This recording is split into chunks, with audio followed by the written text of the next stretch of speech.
Hey guys, it's Kingdom Orange 2 here, and welcome back to my channel. For today's video, I wanted to take a look at Ever After High and Regal Academy. Since both franchises center around different fairy tale characters attending school together, they are often accused of copying each other. And with that, I thought it would be fun to not only compare and contrast the two shows in various categories, but also provide my own opinion on who I thought did a better job and why. But before I go on, feel free to give me a follow on both my TikTok and Instagram pages. It's the same username for both, and I love to meet new people and connect with all of you. So, with that being said, let's get this battle started. Storyline. The Ever After High cartoon was launched by Mattel in spring of 2013. The storyline centered around a boarding school called Ever After High, in which the sons and daughters of many famous fairy tale characters learn ways in which to better follow their pre-written destinies. The main conflict, however, was that one student known as Raven Queen, the daughter of the evil queen, decides that she doesn't want to follow in her mother's footsteps, and the school becomes divided between the royals, who wanted to obey their parents' legacies, and the rebels, who wanted to forge their own paths. Much of the plot centers around the Storybook of Legends, an important artifact that when signed binds the character to their fairy tale destiny.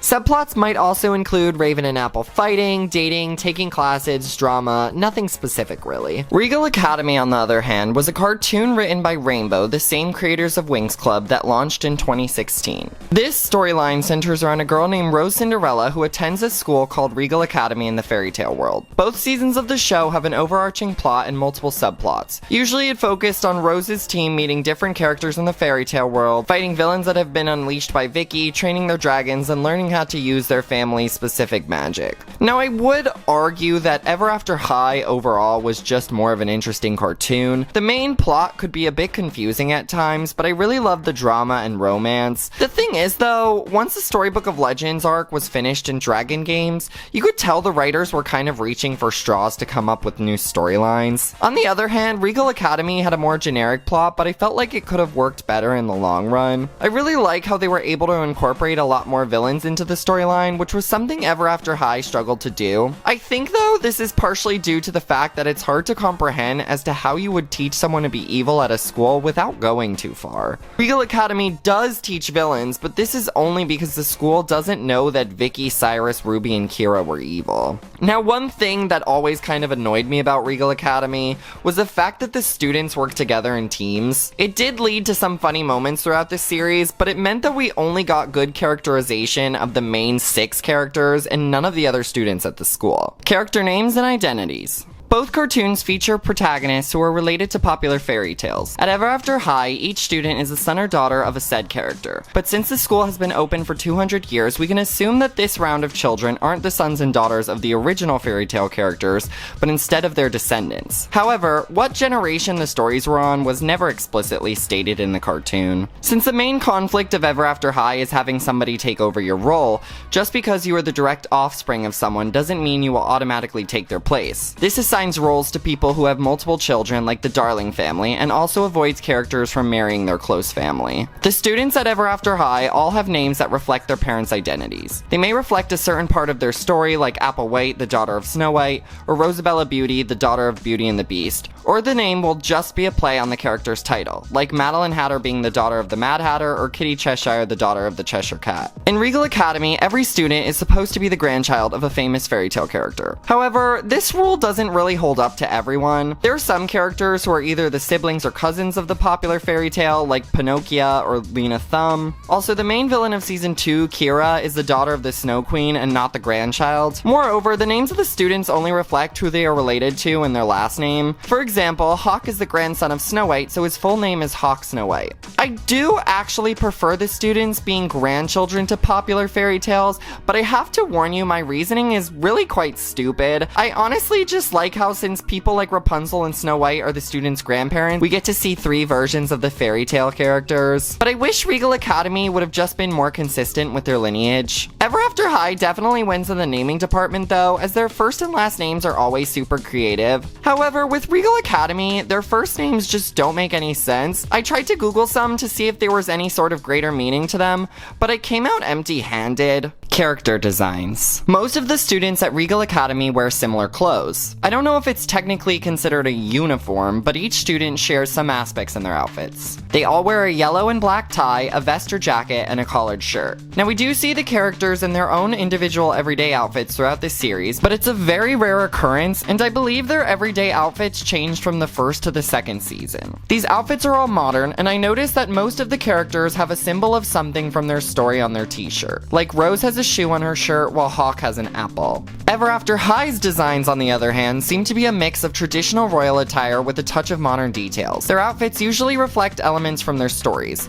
Briar Beauty's dress is shaped like a rose, similar to her mother's nickname, Briar Rose, while Blondie Locks has pictures of the three bears stitched onto her skirt. Something that I find interesting about both franchises is that they each added their own unique character traits. For example, in Regal Academy, Astoria Rapunzel's hair is pink and has a mind of its own, as it's often seen grabbing things or defending her. And in Ever After High, Apple White is a blonde Snow White, while Holly O'Hare and Poppy O'Hare are the daughters of Rapunzel's but have red rather than golden hair. Another part I wanted to quickly touch on is both franchises' character designs and their similarity to Disney's. I know that Disney doesn't own fairy tales, but we can't argue that their versions of stories aren't the world's most influential. When people think of the name Cinderella, an image of Disney Cinderella will probably pop into their minds. Now, while both of the designers of Regal Academy and Ever After High were able to come up with one-of-a-kind character designs, I can't say that we don't see aspects of Disney's influence on their own. For Ever After High, it's really in two characters, Michelle Mermaid and Rosabella Beauty, and for Regal Academy, it's not really in the students, but in the designs of the fairy tale grandparents,